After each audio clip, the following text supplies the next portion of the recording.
Hey church, Prophet Chad. You know, people say that the Bible is just a collection of old stories. And you know what? They're absolutely right.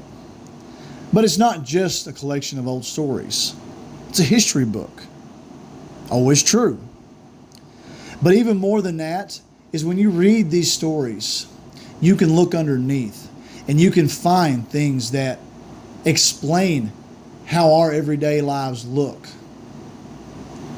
And even more importantly, they show us how our everyday lives should look.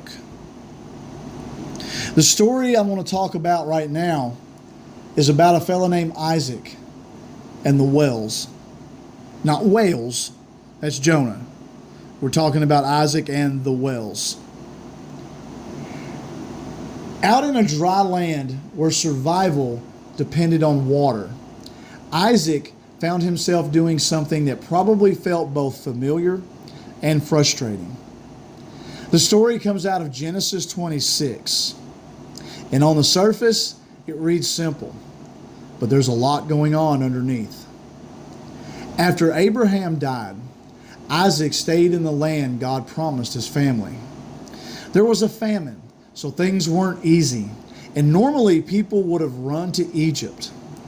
But God told Isaac, "Stay here, I'll take care of you." And Isaac listened. You know, that sentence right there, I could stop right there on that. And Isaac listened. How important is it, church, that when God speaks, we listen?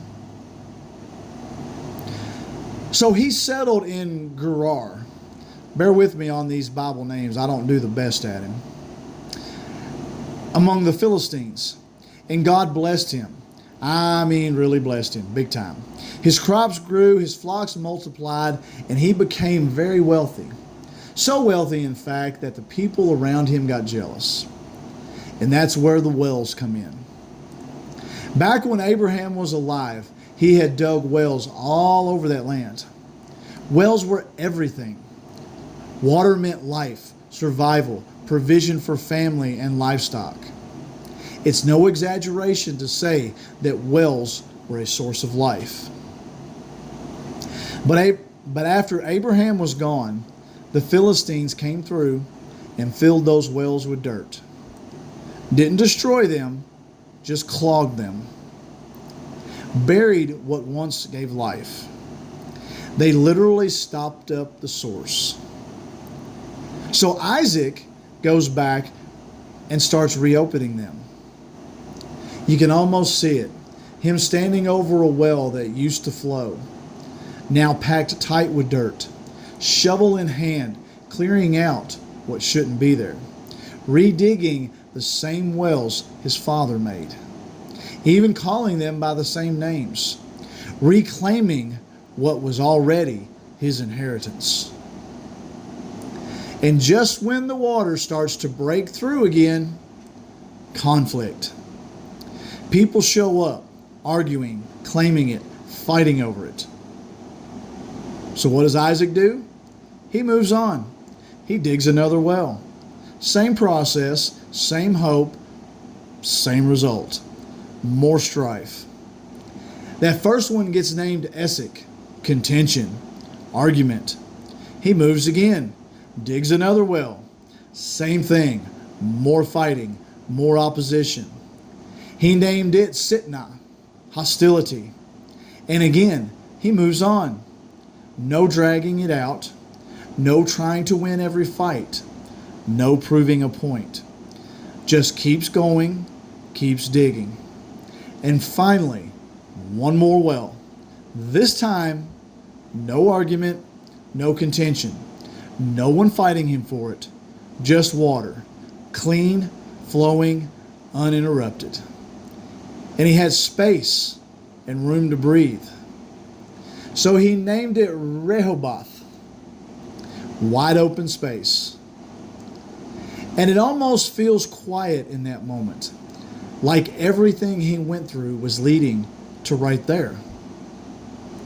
Now the Lord has made room for us, and we will flourish. After that, Isaac moves to Beersheba. God appears to him again and reaffirms the promise. I'm with you. I'll bless you. I'll multiply you. Isaac builds an altar, worships, and digs another well there too. Here's kind of a twist. The same people who were fighting him earlier show back up. But this time, there is no arguing. There is no contention. They want peace. We can clearly see the Lord is with you, they say. So they make a covenant with Isaac and leave him alone. Isaac did keep hitting resistance, but he didn't stay stuck in that conflict. He didn't fight to prove a point. He just kept moving, kept digging, kept trusting God. He didn't just find water.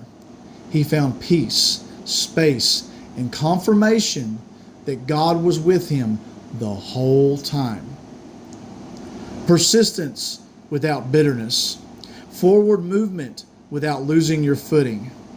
Trusting that what God has for you doesn't have to be forced. It will stand when the time is right. Now, let's fast forward. And the picture kind of shifts, but not really. In John chapter 4, Jesus stands and tells a woman something that hits just a little bit different. The water I give will become in you a well, springing up into eternal life. Not around you, in you. And then again in John chapter 7, out of his belly will flow rivers of living water. That's when it's clicking. That's when it starts to come together. That's when you start seeing a picture. Isaac was digging for something external, but Jesus is talking about something internal. The well didn't disappear. It moved. So now, take a step back and look at the stopping up of the wells again. Back then, wells, as we said, were the source of life. When the Philistines filled them with dirt, they were filling Isaac's source of life with junk, so he could not draw from it anymore. And what that means for us today is this. You've got wells too. Your relationship with God, your peace, your clarity, your purpose, your relationships with others. And just like then, church, things come along and try to clog them up. Stress, distractions, bitterness, wrong thinking, habits, other people's opinions, even your own opinions. The enemy doesn't always try to destroy you outright. Sometimes he throws just enough dirt in your well that you stop drawing from what once gave you life. If there's supposed to be a well in you and is supposed to be flowing, then what does it mean when it's not? The New Testament answers that. Bitterness can spring up and choke things out. You can grieve the Spirit. You can quench it, like putting a lid on a flame. That's just another way of saying your wells can get clogged. Not destroyed, not taken away, just filled with enough junk that what used to flow doesn't flow anymore.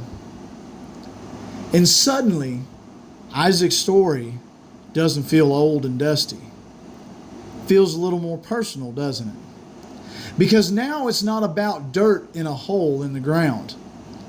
It's about what's been settling in your heart. The distractions that piled up, the offense you never cleared out, the thoughts you let sit too long, the fights you stayed in that you never needed to win. It's not always obvious. It's just enough to slow the flow. Isaac didn't pray for new water. He cleared out what didn't belong until the waters that were already there could flow once again. That's it. That's the whole thing. So the application isn't complicated, church, but it is real. Sometimes you don't need something new from God. You need to uncover what He already put in you. Getting honest instead of hiding. Renewing your thinking instead of recycling the same old lies. Walking away from pointless conflict instead of living in them. Just like Isaac did. Clear it. Move when you need to. Dig again. Repeat. Pay attention to what's getting in your wells. If your peace is off, if your joy is low, if you feel spiritually dry, it's not because the well is gone, church. It's because something's been thrown into it. Your duty is simple. Keep cleaning it out. Get rid of what doesn't belong. Keep going until the water flows again. Until one day there's no fight, no pressure, no constant blockage. Just flow. Let's close it like this. Isaac didn't fight every battle. He just kept clearing out what mattered. The enemy couldn't stop the promise, so the enemy tried to clog the source. And that's how it still works today. The attack isn't always on you. It's on what flows through you and out of you. Peace, purpose, clarity. Those are your wells. And every time fear or offense or distraction fills them, you've got a choice. Sit there arguing over dirt or quietly dig again.